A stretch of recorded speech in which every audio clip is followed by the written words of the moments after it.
Assalamu alaikum. Je m'appelle Prabhakaran et je travaille comme superviseur. Tout d'abord, j'aimerais savoir, on entend souvent dire dans la plupart des religions, il est dit que quiconque suit les paroles de Dieu avec foi ira au paradis et que ceux qui ne le font pas iront en enfer. En prenant cela en compte, j'aimerais savoir quel sera le sort des non-musulmans en islam le jour du jugement. Deuxièmement, j'aimerais connaître l'importance du mois sacré de Ramadan pour que les non-musulmans présents ici puissent aussi en bénéficier. Et pour finir, je voudrais dire que, d'après la petite expérience que j'ai acquise dans ma vie, je peux affirmer avec conviction que l'islam est la seule religion qui offre un savoir théorique clair et solide, soutenu par des exemples logiques et une réflexion rationnelle.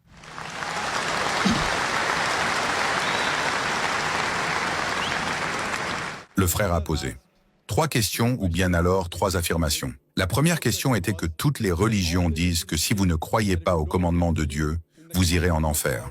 Que se passera-t-il alors pour les non-musulmans le jour du jugement? Frère, comme je l'ai mentionné plus tôt, le Coran dit dans la sourate An-Nisa, chapitre 4, verset 48, et dans la sourate An-Nisa, chapitre 4, verset 116, qu'Allah peut, s'il le veut, pardonner tous les péchés. Mais le péché de shirk, c'est-à-dire associer des partenaires à Allah, il ne le pardonnera jamais. Donc si une personne meurt en tant que non-musulman et qu'elle a associé des partenaires à Dieu, qu'elle a cru en de faux dieux ou pratiqué l'idolâtrie, elle n'ira jamais au paradis. Elle ira sûrement en enfer. Pour aller au paradis, il faut croire en un Dieu unique, l'adorer seul et suivre ses commandements. Concernant votre deuxième question, quel est le bénéfice du mois de Ramadan pour les non-musulmans? Le Coran dit dans la sourate Al-Baqarah, « Le jeûne vous a été prescrit comme il a été prescrit aux gens qui vous ont précédés, afin que vous appreniez la piété. » La raison pour laquelle nous jeûnons est d'augmenter notre taqwa, notre crainte envers Dieu. Et dans la sourate Al-Baqarah, il est dit, « Le Ramadan est le mois au cours duquel le Coran a été révélé, comme une guidance pour toute l'humanité, comme un critère pour distinguer le bien du mal. » Le Ramadan est le mois au cours duquel le glorieux Coran, la dernière et ultime révélation, a été révélé au dernier et ultime messager, le prophète Mohammed, paix sur lui. Et le Coran précise que ce livre est une guidance pour l'humanité tout entière, pas seulement pour les musulmans ou pour les arabes, mais pour tout le monde. Il est un critère pour distinguer le bien du mal. Alors, en quoi le Ramadan profite-t-il aux non-musulmans? Le Coran qui a été révélé durant ce mois est une guidance pour toute l'humanité, musulmans et non-musulmans. En outre, notre bien-aimé prophète Mohammed, paix sur lui, a dit que le Ramadan est le mois au cours duquel les démons sont emprisonnés, les portes du paradis sont ouvertes et les portes de l'enfer sont fermées. Cela signifie qu'il est plus facile de faire de bonnes actions durant ce mois et que les chances de faire de mauvaises actions sont moindres. Pour les non-musulmans, c'est aussi l'occasion où le message de l'islam peut mieux pénétrer dans leur cœur, car le diable, Satan, est emprisonné. Ainsi, il y a plus de chances pour eux de se rapprocher de l'islam. Concernant votre troisième déclaration, vous dites que l'islam est fondé sur des points théoriques solides, soutenus par la raison et la logique. Alors, si vous reconnaissez que l'islam repose sur des règles et des principes fondés sur la raison et la logique, ma question pour vous en ce mois de Ramadan est « Pourquoi n'acceptez-vous pas l'islam ?» Ce n'est pas une question d'accepter l'islam. En fait, j'accepte toutes les religions, toutes les bonnes choses que chaque religion enseigne. Donc, je n'ai aucun problème à ce niveau-là. Donc, Frère, vous dites que vous croyez en toutes les bonnes choses de toutes les religions. Cela signifie donc qu'il y a aussi des mauvaises choses dans certaines religions. Oui, voilà, c'est ça. Tout à fait d'accord. Très bien. Je voudrais vous poser une simple question. Que trouvez-vous de mauvais dans l'islam? Honnêtement, je n'ai rien trouvé de mauvais dans l'islam. Mais peut-être qu'en pratique, certaines personnes... Parlons de l'islam, pas des musulmans. Ils ne sont pas parfaits. D'accord. Parlons que de l'islam. Il y a des musulmans qui peuvent boire de l'alcool, d'autres qui peuvent tricher. En ce qui concerne l'islam, il n'y a rien de mal. Très bien, maintenant, vous m'avez dit très franchement que vous prenez les bonnes choses de toutes les religions. Vous avez aussi dit qu'il y a de mauvaises choses dans certaines religions et également que vous ne trouvez rien de mauvais dans l'islam.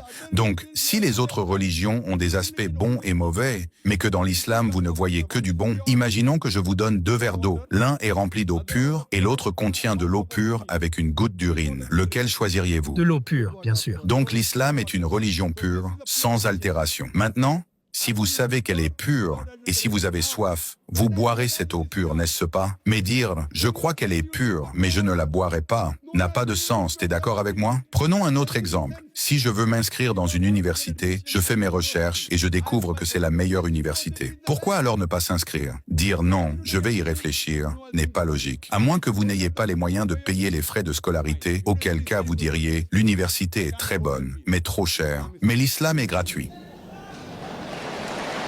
Si vous êtes d'accord que c'est la meilleure religion, alors vous devez l'accepter. Sinon, cela est de l'orgueil face à la vérité. Si vous reconnaissez qu'il n'y a aucun défaut dans cette religion, cela signifie que Dieu vous interrogera le jour du jugement. Il vous demandera « Pourquoi alors n'as-tu pas accepté l'islam ?» Par contre, si vous pensez qu'il y a quelque chose de mauvais en islam, je peux clarifier ce malentendu dès maintenant. Mais si vous êtes d'accord que c'est la meilleure religion et la plus logique, alors il est illogique de ne pas l'accepter. Parfois, on peut hésiter par crainte de la réaction des autres. Que dira ma mère? Que dira mon père? Que dira la société si je deviens musulman? Ces pensées peuvent vous freiner, et je comprends. Ce n'est pas facile. Mais si vous êtes logique et rationnel, vous devez accepter ce qui est le meilleur. C'est pourquoi j'ai déjà dit que si quelqu'un me prouve qu'une autre religion est meilleure que l'islam, je l'accepterai. Si aujourd'hui ici même une personne me prouve qu'une religion est meilleure que la mienne, j'accepte sur le champ. Si quelqu'un me prouve que le christianisme est meilleur, je suis prêt à accepter le christianisme. Si quelqu'un me prouve que l'hindouisme est meilleur, je suis prêt à accepter l'hindouisme. Ce n'est pas de simples paroles, je suis sérieux quand je dis ça. J'ai eu des discussions avec des docteurs en théologie, avec les plus grands érudits chrétiens. Je ne me considère pas comme un érudit, mais comme un simple étudiant en religion comparée. J'ai eu des dialogues et des débats avec les plus grands érudits de l'hindouisme. Connaissez-vous Sri Sri Ravi Shankar, le conférencier hindou le plus populaire? Oui, je le connais. Il croit au Coran. Je suis en fait un grand fan de lui. Vous êtes un fan de lui, mashallah. Avez-vous vu mon débat avec Sri Sri Ravi Shankar? Non, je ne l'ai pas vu. Alors vous devriez voir mon débat contre Sri Sri Ravi Oui. Shankar, car je suis étudiant en religion comparée. Inch'Allah, si j'en ai l'opportunité, certainement. Et puisque vous êtes d'accord, même lui était d'accord pour dire que Dieu n'a pas d'image. Il a reconnu la véracité du Coran. Malheureusement, il ne l'a pas accepté. Vous savez pourquoi? S'il l'accepte, il perdrait tous ses suiveurs. Oui, je sais. Vous êtes d'accord? Avez-vous des followers?